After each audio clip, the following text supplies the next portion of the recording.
potential to literally disrupt the entire ad revenue model of so many social media companies that rely so much on that. Facebook, Google, Instagram, all rely on ads. What if you're only going to get a tenth of the revenue now because AI is doing everything else? Hello everyone, and welcome to Future News Daily, where I bring you the latest advancements in technology, longevity, science, medicine, and AI. Today is Wednesday, February 1st, 2023. Don't forget to like, subscribe, and hit the notification bells. And with that being said, let's get started.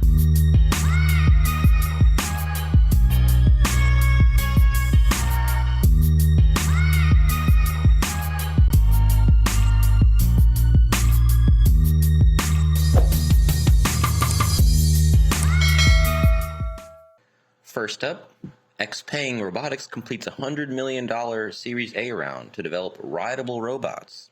XPeng Robotics, an affiliate of XPeng Incorporated, which we have covered before on this page. They've done eVTOLs, I believe, electric vertical takeoff landing vehicles, which we actually have in the background of their picture, which I just noticed. Anyway, XPeng Robotics was established in 2016 and claims to be one of the earliest companies in the waking robot sector in China. The company is headquartered in Shenzhen, China, and has research and development centers in Guangzhou, Beijing, and Silicon Valley. XPeng Robotics' first product was a quadruped robot with autonomous navigation, able to deliver safe and agile motion performance with a multimodal emotional interaction function, the company said. Equipped with the first household-use robotic arm, it can act as a companion with the ability to care, entertain, and transport. Household-use robotic arm. So I guess it comes attached with one of those ones you would see maybe in a automated kitchen, like one of those pretty general arm robotics, that multi-use ones. Quote, development of the robotics sector is propelled by breakneck progress in science and technology. XPeng Robotics is committed to establishing a holistic ecosystem for intelligent robots, says the CEO of XPeng Robotics. The completion of our Series A fundraising reflects the capital market's expectations and is a vote of confidence in the prospects for this sector. It also represents the full recognition of our strength in R&D, as well as our capacity for future commercialization. Dedicated to consumer-oriented technology, the company expects intelligent robots to enter households in the next 2 years. Quote, smart mobility and intelligent robotics are developing at a speed that's exceeding expectations. We are a strong believer that the new technology-defined era will transform imagination into reality in our generation. So this could be the beginning of a household robot market. The household robot market, still in its initial exploration phase, presents immense potential. Different entrepreneurial teams are now innovating to create different products for the sector, see what kind of sticks. The R&D development of XPeng Robotics and XPeng Incorporated to complement each other, creating a unique competitive advantage. So we expect that XPeng Robotics will achieve innovative breakthrough through extensive R&D investment to open up the household robot market. So as the end of June 2022, XPeng Robotics had over 300 employees, 80% of whom are research and development staff integrating expertise from key sectors including robotics, artificial intelligence, automotive design, and manufacturing, and the internet. So 80% of this company, or this branch of XPeng, is strictly research and development. Because I was wondering, why are they spending so much time talking about R&D?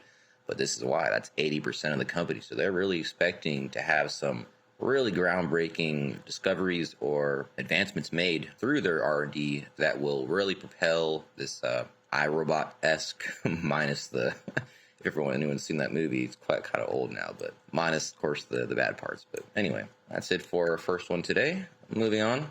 So following up on the X-57 we had talked about very recently, NASA's electric plane is preparing to fly. So if successful, the test flight could mark a significant milestone in the field of sustainable aviation. So the small-scale all-electric plane is NASA's answer to the growing need to find alternative aviation fuel. Fitted with 800 pounds of rechargeable lithium-ion batteries, the plane powers its array of 14 propellers. And I remember just on the article from yesterday about the lithium-ion batteries, now we have a whole new way to fast charge these things. So this is, again, that one discovery is going to touch so many fields and so many companies. So just wanted to keep that as a refresher. Given the number of batteries and propellers needed to power the plane, the team has to modify the design to ensure its speed and aerodynamics are not jeopardized. To achieve this, the X-57's propellers are positioned to optimize airflow, with the blades of the propeller able to fold back when not in use to reduce drag. The project to create the X-57 first began in 2016, so about 7 years ago, intending to create an entirely electric plane and demonstrate the efficacy of the small electric motor design. However, pandemic-related delays have meant the program will end somewhat prematurely, with the project's funding due to run out at the end of this year. Of course, they're not taking that sitting down. Hopes are high that the plane in its current form can still provide a successful example of what the future holds for sustainable aviation and pave the way for future designs. Quote, "The industry of building electric airplanes is very competitive," said Star Jin, NASA's advanced air mobility lead strategist. "Having a NASA-sponsored project where we go to share all our lessons learned with the public allows the industry to grow. The X-57 project has been a wealth of knowledge, so people don't have to reinvent the wheel." So it doesn't say when the test flight is going to happen, so I suppose stay tuned for at least one more article on this. Next up, this one's pretty interesting. NASA, in anticipation of coming in contact with alien life in whatever form, it could be single cell. So NASA has received the green light for a new facility to house Martian samples and perhaps alien life. The facility, based in Texas, should be ready by 2033 when the samples from Mars Perseverance rover are expected to arrive on Earth. It will be the first time in human history that scientifically selected samples from another planet exist on Earth. To get samples to Earth, humans must first launch from the surface of another planet in another first-of-its-kind feat. Scientists from NASA and the European Space Agency will use the facility to contain, transfer, and assess the safety and coordinate scientific investigation of the samples. The facility, known as the Mars Sample Receiving Project Office, will be located at NASA's Johnson Space Center in Houston. Quote, "The safe and rapid release of Mars samples after they return to Earth to laboratories worldwide for science investigations will be a priority," NASA said in a statement. So you're going to have the whole world. That is going to be so exciting to have real Martian soil on the Earth for the first time and to potentially uncover, organisms in there, maybe even frozen. We've already discovered signs of water. Who knows? I mean, this is really, truly exciting. It eases concerns from scientists that scientific samples from the Red Planet may fall under the responsibility of the Space Force, the U.S. government's space defense organization. Johnson Center Director Vanessa Weich said, quote, "NASA Johnson houses the largest and most diverse collection of astromaterials in the world, beginning with samples returned from the Apollo program. With our expertise, we look forward to managing the project that will receive scientifically compelling Mars samples gathered by the NASA Perseverance rover." Very glad that this has taken more of the research-oriented focus rather than strategic. Let's work together. The precious samples will help weave humanity's understanding of Mars through detailed chemical and physical analyses from laboratories around the world.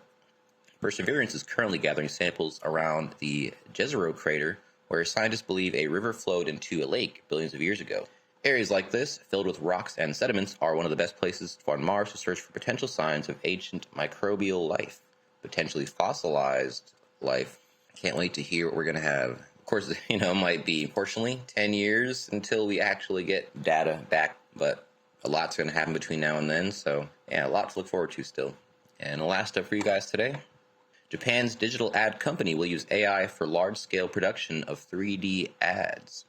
So AI, I think, is going to really have some of the best sectors for it to really help and create just more efficiency or help inefficiency. Telecommunications, ads, any kind of problem-solving thing where you have to call in and talk to somebody about a specific issue or regarding some kind of product or service. Those kind of things where you really need more human or quasi-human interaction to get it done. This, of course, is another form, so at least they're trying to see if this is going to be somewhere where AI can be the most help.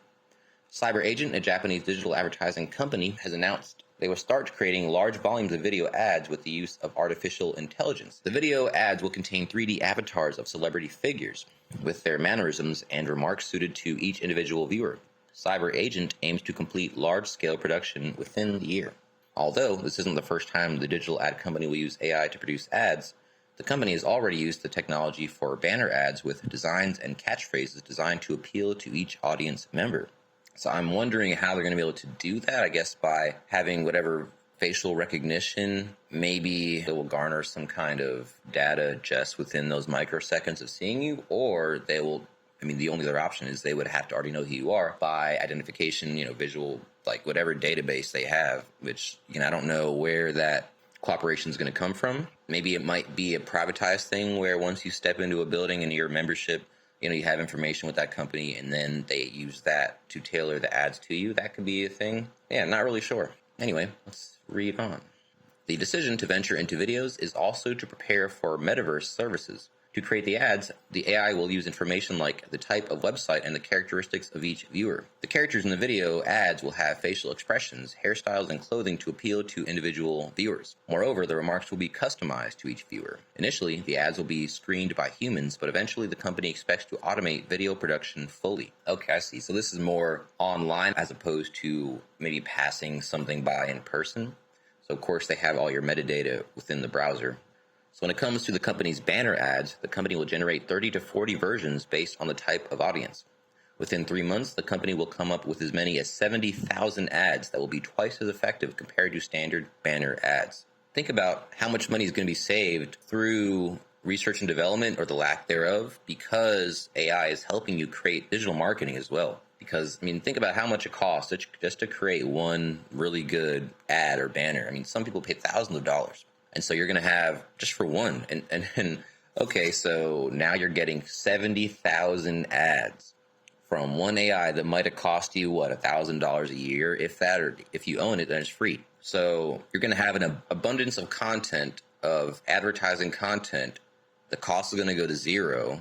It's going to be deflationary on an aggregate GDP scale because all of that digital marketing commerce is not taking place. And again, it's going to reduce costs, and net that's a negative on GDP as well. Whole different conversation, but I just want to really dig into the keep going down that road and see where you get to. I like doing that to test a thesis. So currently, they have over 120 engineers who have developed AI programs that can create human-like conversations that are similar to ChatGPT. It is trained by being fed significant quantities of conversations and images. The result is text and images that meet specific requests. All of these are possible with their collaboration with NVIDIA to create 3D characters. NVIDIA is a world leader in artificial intelligence, providing the most powerful GPUs and AI platforms to power the world's most advanced applications. Leveraging this expertise, the company can create 3D characters that are more realistic and lifelike than ever before. By using deep learning algorithms, they can create characters that look and act more human-like than ever before.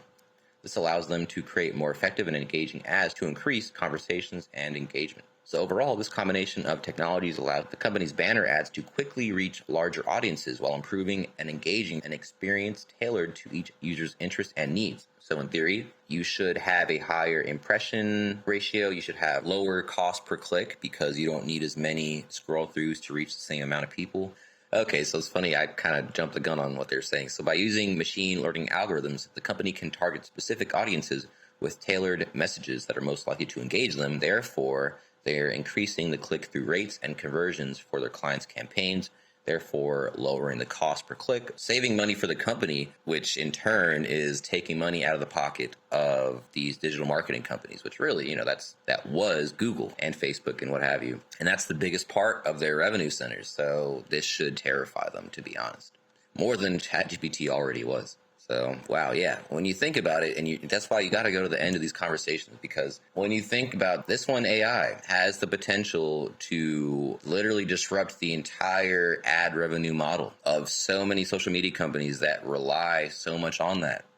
Facebook, Google, Instagram, all rely on ads. What if you're only going to get a tenth of the revenue now because AI is doing everything else? Anyway, at that note, that's what I'm going to leave you with. That is the last article I have for you today. Don't forget this video is for educational purposes only. I will never recommend any investments, solicit your time or money, attempt to contact you on any other platform, or own any rights to the information within this content.